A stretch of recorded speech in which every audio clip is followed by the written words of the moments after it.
قال المؤلف رحمه الله تعالى: فصل.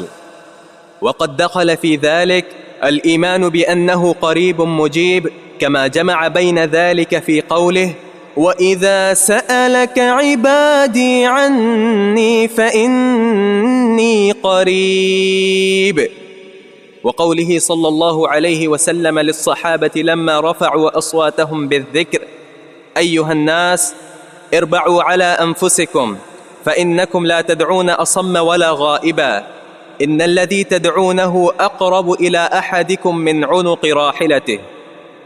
اللہ تعالیٰ پر ایمان کی بات ہو رہی ہے۔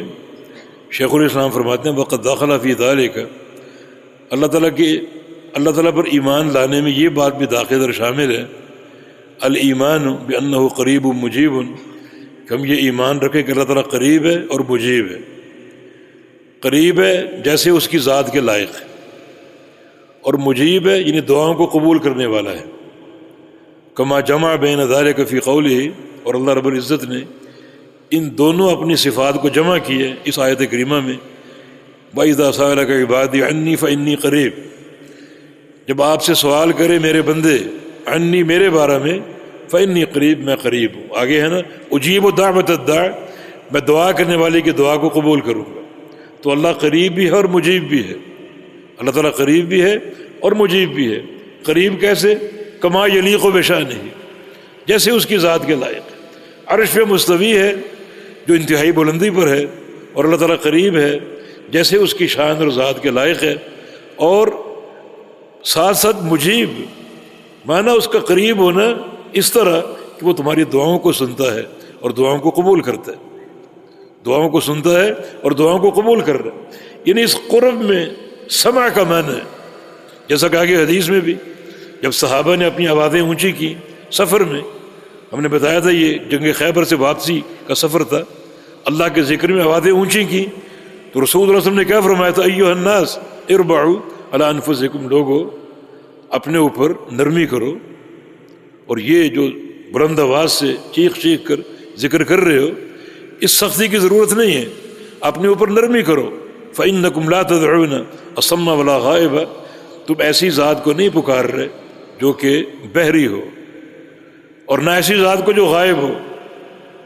ان الذی تدعونہ اقرب الی احدکم من عنق راحلتہ، جس ذات کو پکار رہے ہو وہ تمہاری اونٹنے کی گردن سے بھی زیادہ قریب ہے۔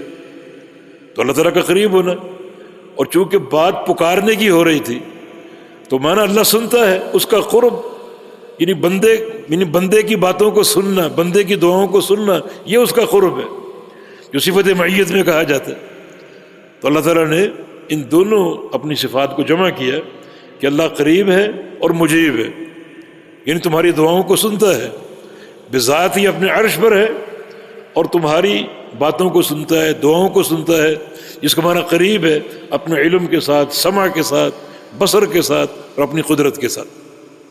وما ذكر في الكتاب والسنة من قربه ومعيته لا ينافي ما ذكر من علوه وفوقيته، فإنه سبحانه ليس كمثله شيء في جميع نعوته، وهو علي في دنوه قريب في علوه۔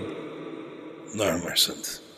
وما ذکر فی الکتاب والسنہ، اب قرآن و حدیث میں اب یہ بحث کا خلاصہ، قرآن و حدیث میں جو کچھ ذکر ہوا من قربہ، اللہ تعالیٰ کے قریب ہونے کے تعلق سے، ومعیتہ، اور اس کے ساتھ ہونے کے تعلق سے، لا ینافی، وہ خلاف نہیں ہے، منافی نہیں ہے، ما ذکر من علوہ وفوقیتہ، اس چیز کے جو ذکر ہوا اللہ تعالیٰ کی علو، بلندی، اور فوقیہ، اوپر ہونے کے تعلق سے، کہ اللہ اوپر ہے، اللہ بلندی پر ہے۔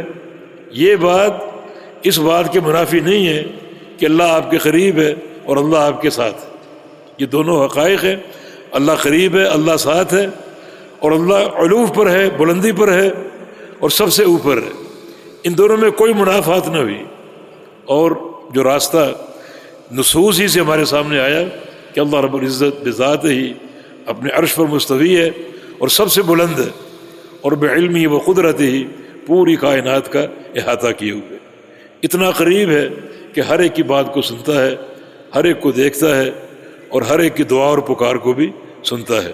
فإنہ سبحانہ لیس کمثلہ شیء، اس جیسی کوئی چیز نہیں ہے۔